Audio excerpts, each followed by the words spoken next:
Bonjour. Unfortunately, we're done with our Paris lesson, so we're going to go back to the textbook. If you don't have your textbook at home, you can get it on Schoology. We left off on page 122 the last time we were in the textbook, and that lesson is on object pronouns used with Passé Composé verbs. Okay, so let's review a little bit before we get into that part of it. Back on page 100, we learned direct objects were me, te, le and la, nous, vous, and les. Me, you, him and her, us, you, and them. We learned that indirect objects were me, te, lui, nous, vous, and leur. To me, to you, to him or to her, to us, to you, and to them. We also learned e means there, and we learned that on means some, or of it, or of them. Okay, so we spent a lot of time on these. A reminder that indirect object pronouns replace any form of a plus a noun. A, o, a la, aux, a, l apostrophe. Some examples in the present tense. Tu peux me les donner? Can you give them to me? In this example, we have back-to-back verbs, and the object pronouns go in front of the infinitive. Here, je t'en envoie une. I'm sending one of them to you. Okay, talking about an invitation, I suppose, because it's feminine.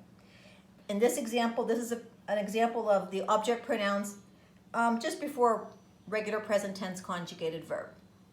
Je t'en envoie une. And down here, elle lui téléphone. She's calling him. Now listen to the English. Him, direct object. What do I have here? Indirect object. Because téléphoner is followed by an a. Any verb that's followed by an a, téléphoner, parler a, donner a, those all take indirect objects. You phone to somebody. Okay, so it's indirect. Right, so those are examples with the present tense. Now let's move on to the new stuff. When you have a pronoun in the Passé Composé, the past participle is going to agree with the preceding direct object. Okay? Now I didn't say indirect, and I didn't say e, and I didn't say on.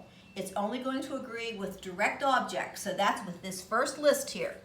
Me, te, le, la, nous, vous, and les. Most commonly, it'll be agreeing with the la, the nous, the vous, and the les. The me, te, you don't have too many examples with that. So let's take a look. Il nous a vu. He saw us. Direct object us is plural, so I have an S on vu. How about this one? Il nous a téléphoné. He phoned us. Oops, did I make a mistake here? Nope, Mrs. Cadwallader never makes a mistake. There's no S on here. Why? Because téléphoner takes an indirect object. This new here is from this list. The indirect. Téléphoner takes indirect objects, no agreement. Okay? Les livres, je les ai rendus. The books, I returned them. I returned what? Them. Direct object. S on rendu, going back to the books, going back to them. Okay? La quiche, elle a mangé. The quiche, she ate it. L apostrophe is the word for it, going back to quiche. Extra E on manger to make it agree with the preceding direct object. Okay? Now remember, to ask whether something is a direct object, you ask whom or what after the noun. What did she eat? Quiche. What did I return? Books. Those are direct objects. Okay? So if it's indirect, or e or on, you don't have to worry about the agreement on the past participle. So it's a little bit of a tricky lesson, but I think if you watch this video a couple times, look at the textbook, and I'll probably link another thing for you on your discussion board, you should be okay with the assignment today. If you have any questions, send me an email. Au revoir.